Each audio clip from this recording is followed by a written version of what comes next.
Well, good morning. It's a nice hot sunny day here in SoCal, California. Today we're going to work on the CL500, and boy, it's a doozy. This is going to be a multi-part series of videos where we're going to take apart or remove the ABC Tandem pump. This guy right here, it's going away, and we're going to replace it with the single power steering pump, a much simpler option because I don't have my ABC struts anymore, and this is going to help in the next step to delete ABC from this car, simplify it, make it more reliable, more cost effective. So that's going out. Reservoir is going out right here. A newer, smaller, dedicated power steering reservoir is going to go in its place, and I'm going to go take you through this journey. It'll be a multi-part videos. I'll cut them up so that you'll have the beginning stages, the prep work, the disassembly of the pump, assembly of the new pump, and all the different considerations you want to make when doing this, as far as different options and variables. The things that you're going to want to have for this are some jacks to bring up your car.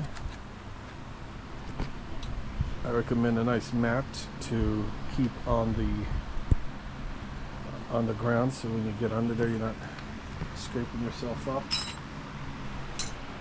If it's a hot day, get a fan, blow some cold air on yourself just to keep things semi-decent. Cold drink, preferably non-alcoholic, so you can figure out what you're doing. And tools, get lots of tools, the more the better. I'm going to try to do this without some flare wrenches, although you do need some. For some reason I've got a 17 and a 19 millimeter flare wrench, but not the 18 and 22 that I need. I have 18 and 22 on the offset wrench and regular metrics. By the way, shout out to Craftsman for sending out all these nice tools to us for this project, and helping us out on that. What else do you need aside from a collection of wrenches? You're going to want to have some clamps to clamp off some hoses, a little funnel for adding power steering fluid, and you need plenty of fluid. I've got extras always from the days of ABC. So CHF11S is the expensive one in the stores, about 40 bucks a can. You don't need to buy CHF11 for power steering, even for ABC. Some people are purists and only get this stuff, the gourmet hydraulic fluid. You can also, from Pentosan, they make Pento Fluid EHF. EHF is just like CHF, except it's organic rather than synthetic. But that's a lot cheaper, easier to use, or cheaper to buy. You can find this at the big auto shops in your neighborhood, and it's more than half the price, so well worth it. A little syringe to extract fluid, or some type of a pump. Degreaser to clean things. You're going to want to degrease and clean part of your engine, and other things to consider are a new fan belt. You're going to remove the old fan belt, or partially remove it, and I say why not just switch it out at this time if it's not new. In addition to the fan belt, a nice power steering pump. I want to thank the folks at AAE for sending this out. They make some great new hardware for many cars, a lot of power steering pumps with great warranty, and they really test their equipment out before they send it out. So the CL500 gets the 5353 NKTA.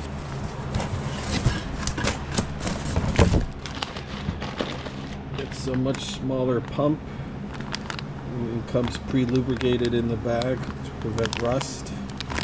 So there it is.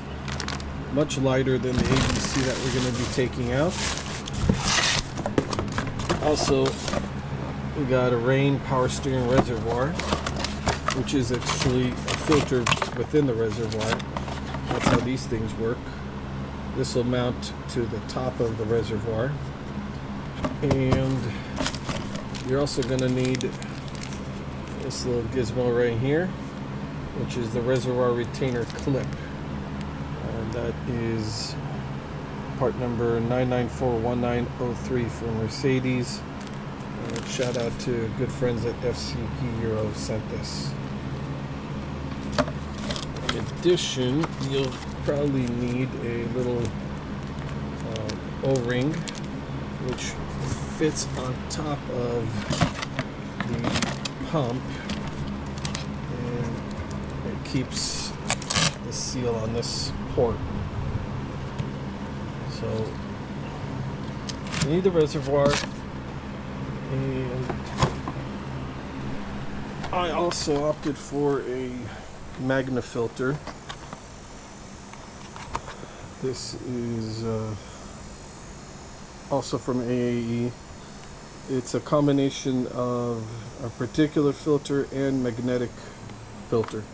So this will take out any little microscopic bits of metal that are in the power steering system. It's also a better filter in itself. I got a 3/8 inch 102F model. There's different types for different cars. This is well worth adding, whether or not you're changing your power steering fluid, deleting ABC, or not doing anything at all. Add this in line to the return to the reservoir, and it's a great option. You can replace this every 20,000 miles or more frequently, rather than the entire reservoir with its filter. Like a pre-filter to the filter. Well worth the cost of about 20 bucks. So those are the parts, and a little bit of brake cleaner never hurts.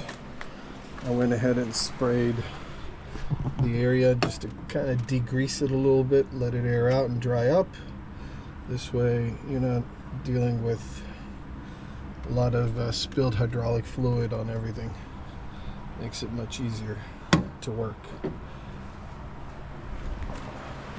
In addition, I wrote up a little plan with some list of things I need and a little procedure for myself. It's just some notes so I know what I'm looking at, what I'm doing along the way.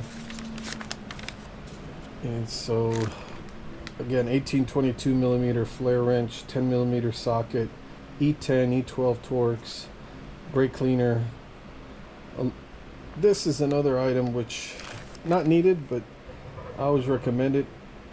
If your radiator plug, the electrical connection to it is like most Mercedes, it's right over here,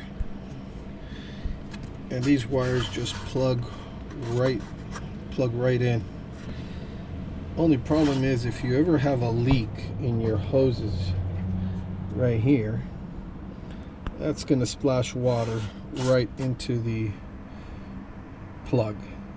That shorts it out, corrodes it, bad things. It's real easy to just cover this up with something like aluminum foil, so that it's almost like a shield and will allow any liquid to just splash away from that plug. It's just a little side note. If you're working on an S-Class or E-Class or just about any Mercedes with this type of radiator with this type of plug, cover it up. It takes a second to do and can prevent thousands of dollars in expensive repairs for a new fan shroud with the fan in it. Alright, so that's what we need to prepare. First steps we're going to need are to remove the air intake, put that aside, and the most important part to this is probably in the prep work, which is, here's my power steering reservoir right now. It's got good fluid in it, but it's old and it's been running through this pump. I'm going to extract the fluid out of there, and then I'm going to flush the power steering system as it is. You're probably wondering, why are we doing that with the old pump? Well, the reason is I want to remove as much of the old power steering fluid as possible. Get it out of there so that when I remove this and put in a new pump, the power steering rack and pinion on this is going to have fresh fluid in it, which will immediately run through the new pump. There's no sense in putting in a new pump to run it with old fluid and gum it up right from the start. Might as well have some fresh fluid. Do you have to do this? No, you don't. But it's recommended, it's worthwhile, and definitely needed. So take the time. It's a little bit of extra work, but this is really what makes the difference to protect your new pump. There's just no sense in putting in a new pump with old fluid in it right from the start. And I called a bunch of shops. I was contemplating sending this to a shop to do this. You'd be amazed at the prices I was quoted. $600, $700, $900, $1,000, $2,000. The dealer probably won't even do it, and some of the elite Mercedes repair shops in my town just won't do it because it's not stock configuration, even though they've done it for plenty other Mercedes with the regular pump. So the prices are out there all over the place. And when I asked a lot of those companies what they did, what their process was, none of them included a flush of the fluid. All they said was to top off the fluid at the end, which just makes me doubt their commitment to the level of service that they're giving. But I'm going to do that today. We're going to take this step by step through this video. I hope this is helpful. I'm going to try to make this as comprehensive as possible. There's no other video like this, or that will be like this, on YouTube. A lot of others have done great videos with a lot of details, but they seem to jump from one step to another. I want to go through it step by step with you, try to leave it unedited as much as possible so you can jump ahead as much as you need, go back and forth, but realize the amount of effort that's needed to get this done so that it's thorough, it's complete, and helpful to you. If it is, please like, subscribe, and share this with your friends. I really appreciate your support. If you have questions, please leave it in the comments below. I'll try to get to everyone in the comments. I figured a comprehensive video like this is worthwhile because more and more Mercedes owners will need to do this in the coming years as ABC gets harder and more expensive to support and fix. These ABC pumps are going to need to come out. So hopefully this will be a helpful video. Alright, so let's get started. Hello. I guess the first step is we need to flush the fluid, and to do that, what I want to do is separate this hose. This is the return hose for the power steering that goes into the cap with the filter on it. This thing is stuck on there real good. I need to take it out first and then empty this out into a container as we circulate fluid in this car.